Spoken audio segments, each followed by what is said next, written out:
கிறிஸ்துவுக்குள் பிரியமுள்ள சகோதர சகோதரிகளே, பலன் தரும் தேவன் எபிசோட் 1894 கர்த்தரை துதிக்கிறேன், மகிமைப்படுத்துகிறேன்.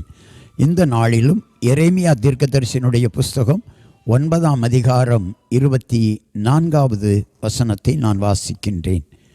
மேன்மை பாராட்டுகிறவன் பூமியிலே கிருபையையும் நியாயத்தையும் நீதியையும் செய்கிற கர்த்தர் நான் என்று என்னை அறிந்து உணர்ந்திருக்கிறதை குறித்தே மேன்மை பாராட்ட கடவன்.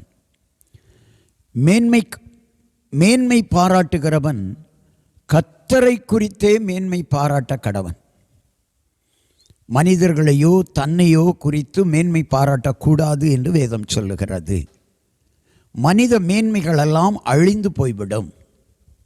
கர்த்தர் தான் மேன்மை பாராட்டப்படுவதற்கு தகுதியானவர். கிருபை, நியாயம், நீதி செய்கிறவர். எனவே கர்த்தரை குறித்து மேன்மை பாராட்ட வேண்டும். சில வேளைகளில் மனிதர்கள் உதவி செய்திருக்கலாம், நான் இல்லை என்று சொல்லவில்லை. ஆனால் அந்த உதவி கூட கர்த்தருடைய மேன்மையின் நிமித்தம்தான் வந்திருக்கும். எனவே மேன்மை பாராட்டுகிறவர்கள் கர்த்தரை குறித்தே மேன்மை பாராட்டுங்கள்.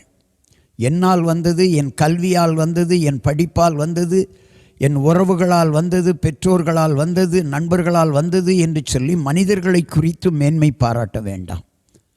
கர்த்தரை குறித்தே மேன்மை பாராட்டுங்கள். அப்பொழுது இன்னும் நீங்கள் கனம் பண்ணப்படுவீர்கள். ஜெபிக்கலாம். எங்களை நேசிக்கிற நல்ல தகப்பனே, மேன்மை பாராட்டுகிறவன், கிருபையையும் நீதியையும் கொடுக்கிற கர்த்தரை குறித்தே மேன்மை பாராட்ட வேண்டும்.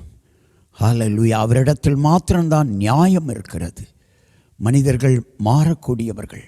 மனிதர்களின் சூழ்நிலைகள் ஏற்ப அவர்கள் மாறிவிடுவார்கள். மனிதர்கள் சூழ்நிலைகளுக்கு ஏற்ப மாறிவிடுவார்கள். கர்த்தரோ மாறாதவர்.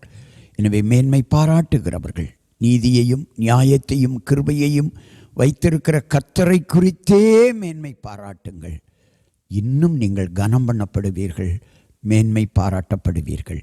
இயேசுவின் நாமத்தில் ஜெபிக்கிறேன் பிதாவே, ஆமென்.